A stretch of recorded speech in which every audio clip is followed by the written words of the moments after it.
Let's start with this truth: boundaries are not about keeping people out. They're about creating space for the right kind of connection, the kind that respects who you are and honors what you need. Yet so many of us struggle with boundaries because we've been conditioned to think they are barriers, that they're selfish, or worse, that they'll make people walk away.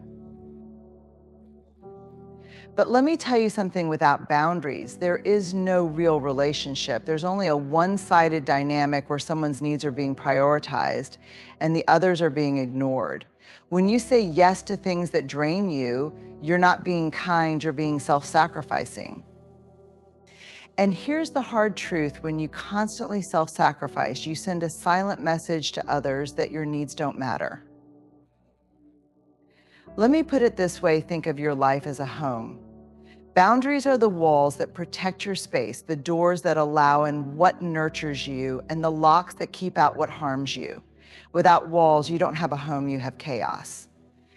Anyone can come in, stay as long as they want, and rearrange your furniture without your permission. That's what life feels like when you live without boundaries. And let's not confuse boundaries with hostility. Boundaries aren't about shutting people out, they're about inviting people in, but only in a way that feels safe and sustainable for you. They're an act of love, not just for others, but for yourself. Here's the thing: boundaries do more than protect you. They also teach others how to treat you. Every time you set a boundary, you communicate: this is how I need to be loved. This is what respect looks like to me. And isn't that what we all want? To be loved and respected for who we truly are, not for how much we're willing to give up or how far we're willing to bend.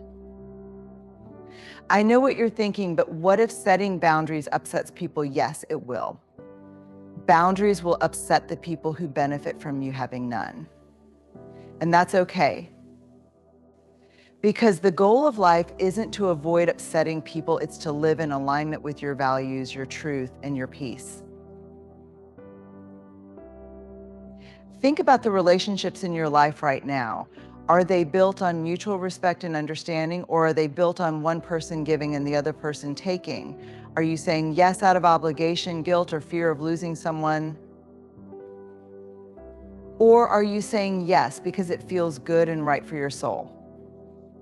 Boundaries give you the freedom to choose your yes and your no, and when you get to choose, your relationships stop being about duty and start being about joy. Here's the challenge in 2025. I want you to stop apologizing for setting boundaries. Stop feeling guilty for protecting your energy. Start seeing boundaries as an act of radical self-respect. And trust me, the people who truly love you, the ones who are meant to be in your life, will honor those boundaries. So let's rewrite the story. Boundaries are not selfish, they're self-preservation. Boundaries are not walls, they're bridges to deeper, more meaningful relationships. And most importantly, boundaries are not optional, they're essential. If you want to build relationships that stand the test of time, you must start with a strong foundation. And that foundation is boundaries. Without them, love becomes a transaction, respect becomes one-sided, and connection becomes a burden. In 2025, let's stop sacrificing ourselves to maintain relationships. Instead, let's embrace boundaries as the framework that makes real relationships possible. It's not just about protecting your peace, it's about creating a space where love, respect, and authenticity can thrive. Let's talk about people-pleasing. It's a term we hear a lot, but let's be clear about what it really means. People-pleasing is not kindness, and it's certainly not love. It's a behavior born out of fear: the fear of disappointing, the fear of rejection, and sometimes the fear of being alone. And while it may look like generosity on the surface, at its core, people-pleasing is a performance, not an act of genuine connection. When you say yes to someone because you're afraid of saying no, you're not giving them your love, you're giving them your compliance. And compliance is not a foundation for healthy relationships. True love doesn't require you to shrink yourself, overextend yourself, or lose yourself in the process of making others happy. Here's the danger of people-pleasing: it creates a relationship dynamic where you're always giving, but not from a place of abundance or joy. Instead, you give because you feel like you have to like it's the only way to be valued or accepted. Over time, this erodes your sense of self-worth. You begin to believe that your value lies solely in what you can do for others, rather than in who you are. And let's be honest, people-pleasing isn't sustainable. The more you give out of obligation, the more you deplete yourself. And when you're running on empty, resentment starts to creep in. Resentment toward the people you're trying to please, but even more so, resentment toward yourself for not having the courage to set boundaries and speak your truth. Now, I want you to consider this when you're constantly bending over backward to please others. Are you truly being honest with them, or are you just telling them what they want to hear? Real love, real connection is built on honesty, not on appeasement. Let me share a truth that might be hard to hear when you're in the habit of people-pleasing. You're not giving others the opportunity to love the real you. They're loving the version of you that's always agreeable, always accommodating, always saying yes. And if they've only ever known that version of you, can they truly say they love you? In 2025, we must redefine what it means to care for others. Love is not about making yourself small to make someone else comfortable. It's not about carrying someone else's emotional load at the expense of your own well-being. Love is about showing up authentically, even when it's hard, and trusting that the people who matter will value the real you, not just the nice you. And here's something we don't talk about enough: people-pleasing can be a form of manipulation. I know that sounds harsh, but think about it. When you're overly nice or overly accommodating, are you doing it purely out of love, or are you hoping to gain something in return, like approval, validation, or acceptance? True love doesn't come with strings attached, and neither should kindness. So how do we break free from the cycle of people-pleasing? It starts with understanding that your worth is not tied to how much you can do for others. Your worth is inherent, unshakable, and non-negotiable. It doesn't increase when someone compliments you, and it doesn't decrease when someone criticizes you. Next, we need to practice the courage to disappoint people. Yes, I said courage to disappoint people, because when you stop pleasing everyone, you will disappoint some of them. But here's the thing: the people who truly love you will survive the disappointment. And the ones who can't handle it, they were only there for what you could give, not for who you truly are. Let's also remember that saying no is not an act of rejection, it's an act of self-respect. Every time you say no to something that doesn't align with your values or your capacity, you're saying yes to yourself. And when you say yes to yourself, you create the space to show up fully and authentically for the people who matter most. In 2025, let's make a commitment to stop confusing people-pleasing with love. Love is not about sacrificing your needs to meet someone else's. Love is about showing up as your whole, authentic self and allowing others to do the same. It's about building relationships where both people can thrive, not just one. Let's be real about something that doesn't get talked about often enough: over-niceness isn't always kindness. Sometimes it's a mask, a way to avoid the hard conversations, the uncomfortable truths, and the boundaries that challenge us. Over-niceness can become a shield we hide behind, not to connect with others, but to avoid conflict, rejection, or even our own emotions.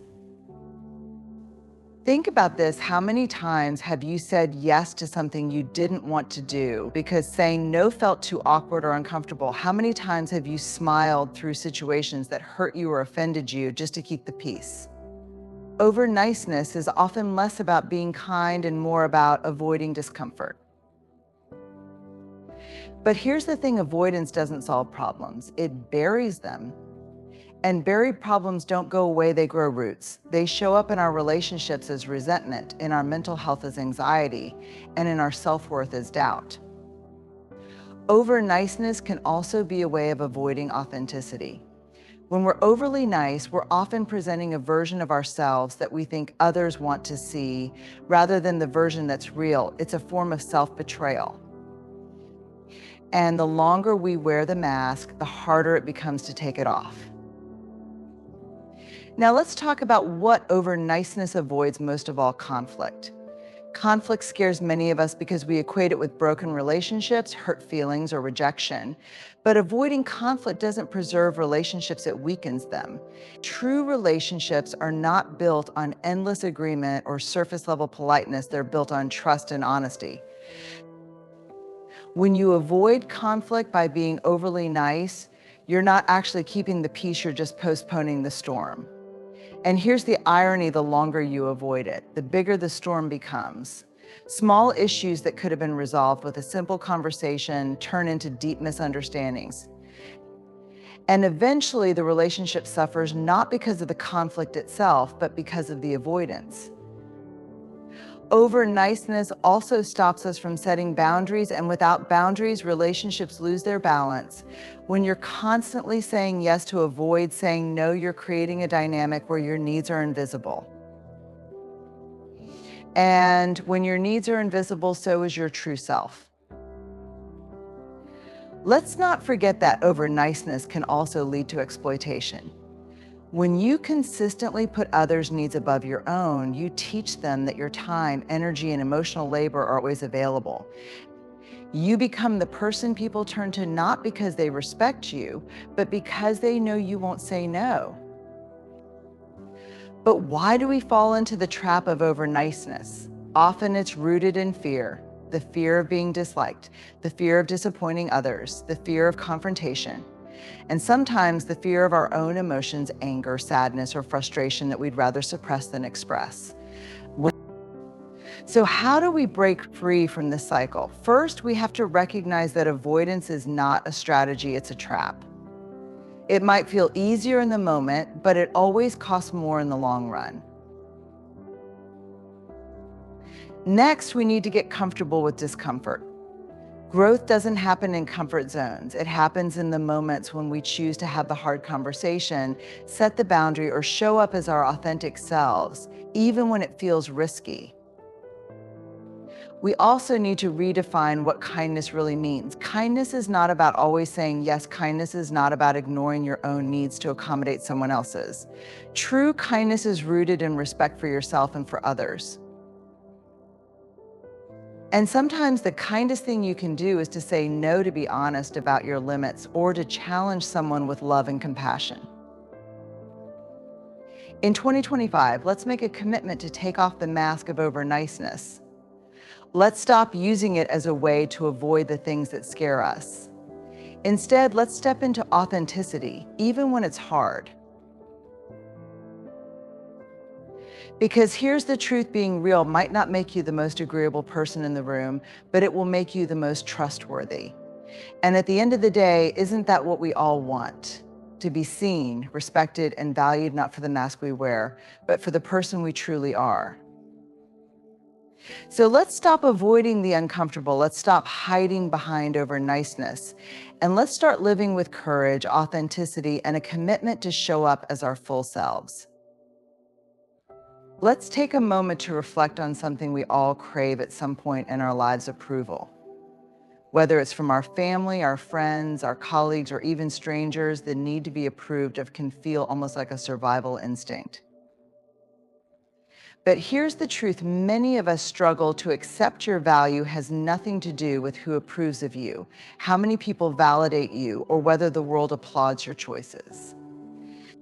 When we tie our value to approval, we set ourselves up for an endless chase, running after something that is fleeting and often conditional. Approval is unstable. It depends on someone else's mood, perspective, or expectations. And as long as your sense of worth depends on external validation, you're giving away your power. You're saying, I'll only feel good about myself if you say I'm good enough. The danger of this mindset is that it creates a cycle of dependence. You start making choices not because they're true to who you are, but because you believe they'll earn you the approval you think you need. You overextend yourself, say yes when you want to say no, and put others' opinions above your own values. Slowly, you lose touch with what you really want and who you really are, all for the sake of gaining approval that may never truly satisfy you. Let's not confuse approval with connection. Approval is surface level. It's often about meeting someone else's standards or expectations. Connection, on the other hand, is about being seen and accepted as your authentic self. The two are not the same. When you prioritize approval over authenticity, you might gain the applause of others, but you'll lose the deeper, more meaningful experience of being truly known and understood. Tying your value to approval can also make you a prisoner of perfectionism. You start believing that you must be flawless to be worthy of love and respect. You overanalyze every word, every action, every decision, trying to measure up to some imagined standard of perfection.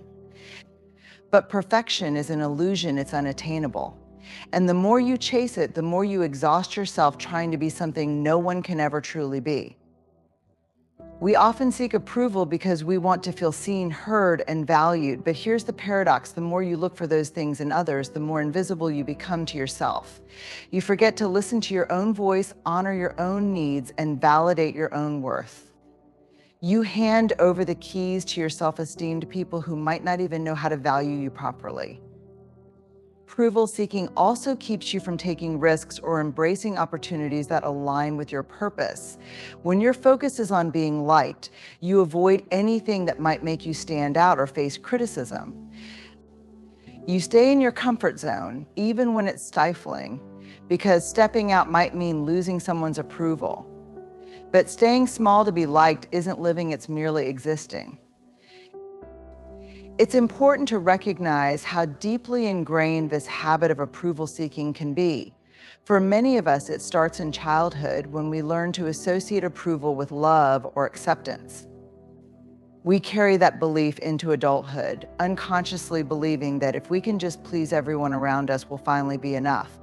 But the truth is, you've been enough all along. Your value is not something anyone can give you, it's something you already possess.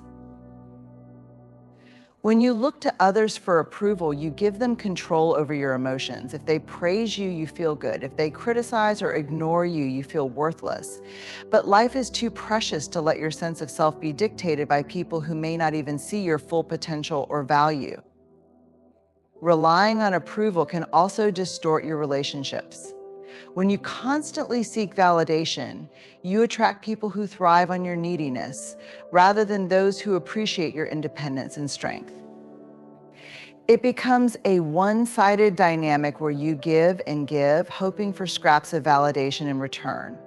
But relationships built on approval seeking are inherently unbalanced, and over time, they can drain you emotionally and spiritually. To break free from the trap of seeking approval, you have to start by recognizing your inherent value.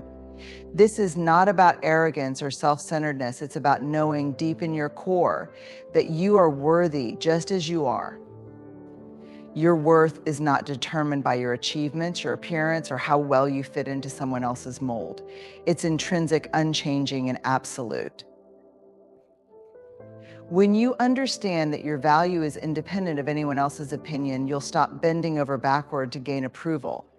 You'll start making choices that align with your own values and desires, rather than trying to meet the expectations of others.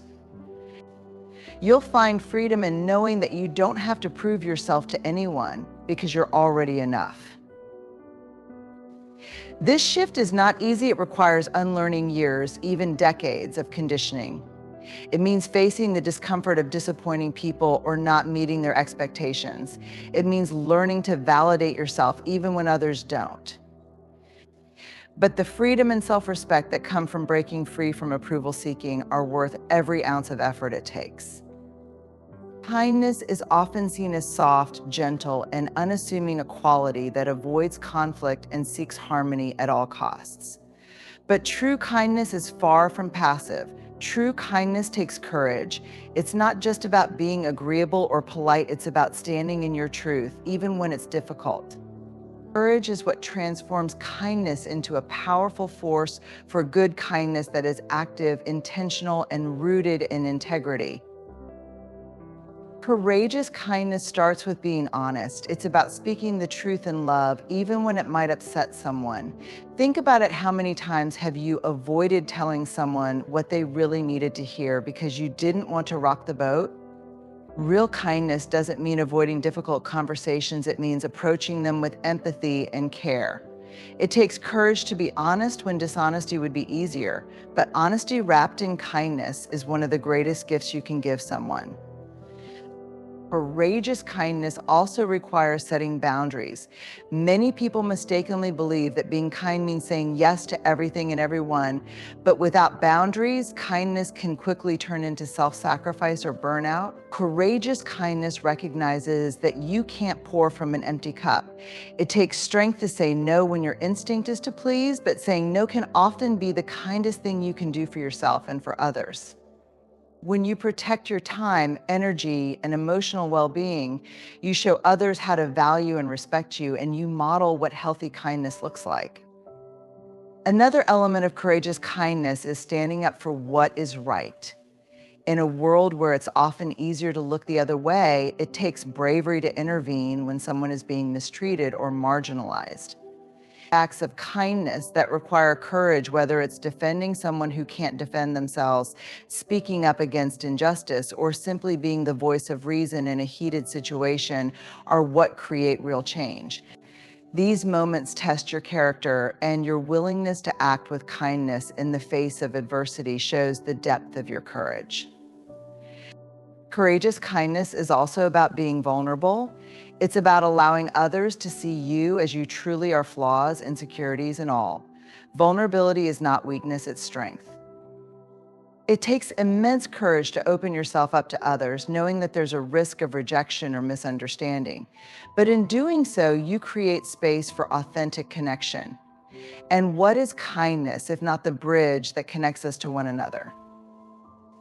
When you show up with vulnerability, your kindness becomes an invitation for others to do the same, creating relationships that are built on trust and mutual respect. It's important to understand that courage doesn't mean the absence of fear. It means taking action in spite of fear. Sometimes being kind in the way that matters most is terrifying. It's terrifying to tell someone no because you worry about how they'll react. It's terrifying to stand up to a bully or speak out against injustice because you fear the consequences. It's terrifying to be vulnerable because you fear being judged or rejected. But courage is what allows you to move through that fear, to act in alignment with your values, and to live with integrity. Courageous kindness also means extending grace not just to others, but to yourself. So often we are our own harshest critics, holding ourselves to impossible standards and berating ourselves when we fall short. Kindness without courage might look like brushing off your mistakes and pretending they don't matter. But courageous kindness acknowledges your imperfections while choosing to offer yourself the same compassion you would offer a friend. It's about recognizing that growth comes from struggle and being gentle with yourself through the process. Lastly, courageous kindness understands that sometimes being kind requires stepping back. There are moments when the kindest thing you can do is to let someone face the consequences of their actions rather than shielding them from discomfort. It takes courage to let go, to trust that others are capable of learning and growing on their own. This kind of kindness doesn't coddle or enable, it empowers. It says, I believe in your ability to rise to the challenge. And believing in someone's strength is one of the most courageous acts of kindness you can offer. In a world that often equates kindness with weakness, it's time to redefine what it truly means to be kind. Kindness is not about sacrificing yourself for others or avoiding discomfort for approval. It's about setting boundaries, being honest, and valuing your own worth as much as you value others.